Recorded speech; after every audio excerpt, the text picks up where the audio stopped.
What is going on, guys? I am the FT Guru, bringing to you guys another episode of my fantasy sports podcast.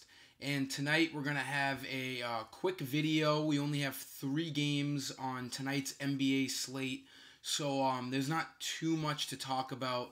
I'm just going to kind of dive into each position and mention a few names I like tonight. Tough pickings tonight, but we'll make it work. If you're a guy who likes to play GPPs, tonight's a good night to do it. Really, anything can happen. You can maybe load up a few different lineups to get some exposure to every game. We do have a potential blowout tonight with Atlanta at Golden State. Steph Curry is out, but that doesn't take away from anything. Vegas still has this game at I think 12.5. So there's a huge potential for a blowout there. So that's just something you got to keep in mind when making your lineups. But obviously the game could still stay close too. The Hawks could play well. There's some good value to go by in that game. So we'll just get right into it. We also have college basketball tonight that starts at 6:30 Eastern. We have absolutely crushed college basketball so far. The first 3 main slates, we've almost multiplied our profits by 10 each night. So we're really killing it there. And let's kill it tonight in the NBA as well. The first game we have Charlotte at Cleveland. Kemba really makes a really good GPP play in this game. You could argue for him in cash just because, it's a small slate. He's got that 50, 55 point upside, even 60 he has shown this year. So he can obviously crush value tonight. He's got a pretty good matchup against the Cavs. I think my favorite plays on the Hornets are Batum and Walker. I think Batum's in a really good spot tonight, too, at under 6K. 5,900 is a pretty fair price. He's going to play over 30 minutes. This game should stay close. They have the Hornets at -9, but they are away. I find it hard for this to turn into a blowout and not have Kemba and Batum play in the fourth quarter on the road. It's going to be really difficult for them to do that. I say they're fine. You could roll them both in cash games. I don't mind that at all. And then if you need that cheap center, Cody Zeller is not a terrible play. 4,600 is a pretty fair price. He needs like 22 fantasy points to reach value. His minutes are going to be there. It's just a matter of his production.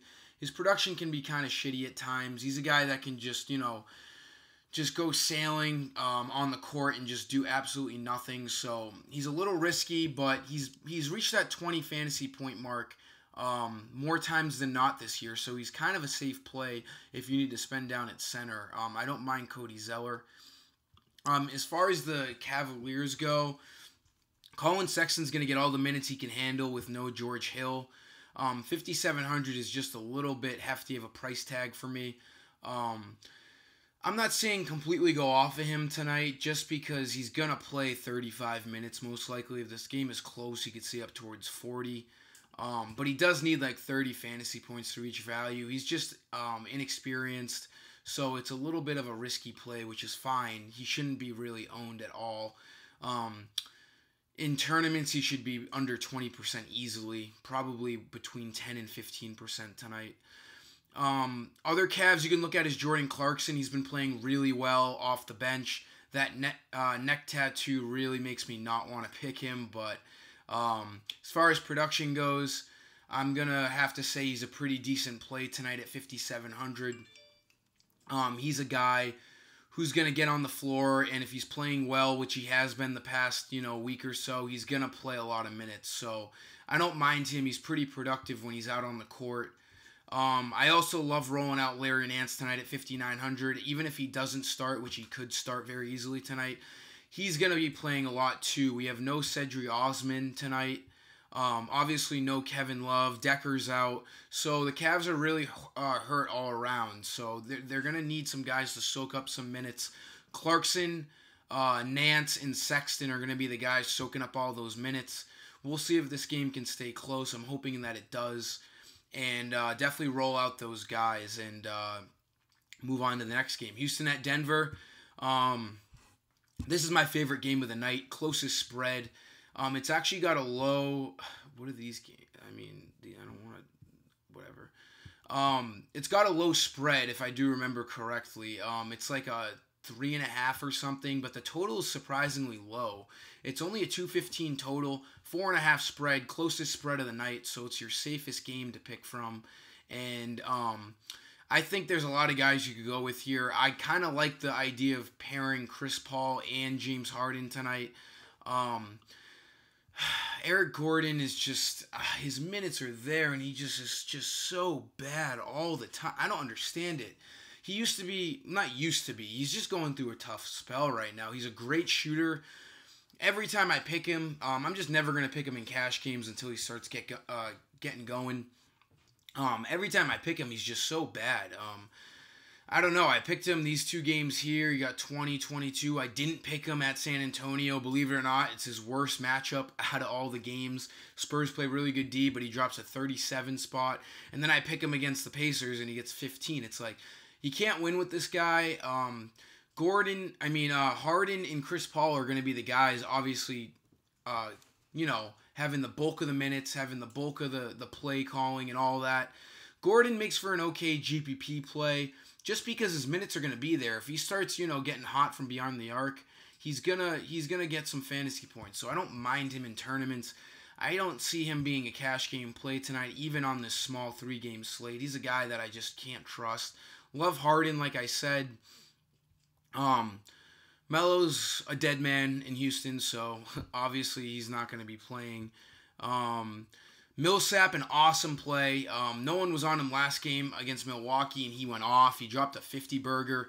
Obviously, don't expect that again, but 6,200 is a very fair price for him in a really good matchup. He matches up well against the Rockets. He's normally a guy who's up towards 7,000, so I think he's a really fair play tonight. Power forwards are pretty slim. I mean, all the positions are pretty slim tonight, but Millsap makes for a pretty good play tonight at 6,200. I don't mind him at all. Tucker's been pretty good as well. And I immediately take that back after looking at his game log. I thought he's been better lately, but he's not. I'm off of Tucker, and he's a game time. So Jokic is obviously a pretty good GPP play at 9,700. The only reason why I say he's GPP is because of his price tag. He just doesn't consistently get up to 50 fantasy points. And he's actually been kind of bad as of late, other than against Brooklyn. So he's a good tournament play tonight. If they start trusting him throughout the game, and he's really shooting the ball well, he's going to score a lot against this Houston defense. So I definitely don't mind Jokic and GPPs as well. Capella's a pretty safe play as well if you want to spend on him. I could say he's even a good cash game center. He's going to get you at least 35 fantasy points tonight, in my opinion. He plays pretty heavy minutes. 8K is about as good as you're going to get on Clint Capella these days. Atlanta at Golden State. I like Alex Len a lot. Dwayne Dedmon is out again, and he played really well in Dedmon's absence. And this is a team that's not going to be afraid to play their guys, even when they blow out against the Warriors, if they blow out. You got to worry more about the Warriors side of things in a blowout. The Hawks are really just going to run everyone because, they're a team who are rebuilding. They're not really looking to save anyone's energy for the next game. They're going to really just roll out whoever is playing well in the game, no matter what the score is. So Alex Len's a pretty safe play at 5,000. He's probably my favorite center play of the night. Draymond Green's not a bad play at 8,200. He's just a little pricey. He's not really going to get you 40 unless, if he has a great game. No Curry, that ups his usage. So he's a pretty good tournament play. He should have a better game tonight against Atlanta if the game stays close. Durant's price went up a little bit, but not a bad play either if they stay close here. He's obviously going to be handling the bulk of the minutes and the usage. More of a GPP play, though. I'd rather have Harden at 11.5 compared to Durant at 11.8, in my opinion, if you were to pick between one of those two studs.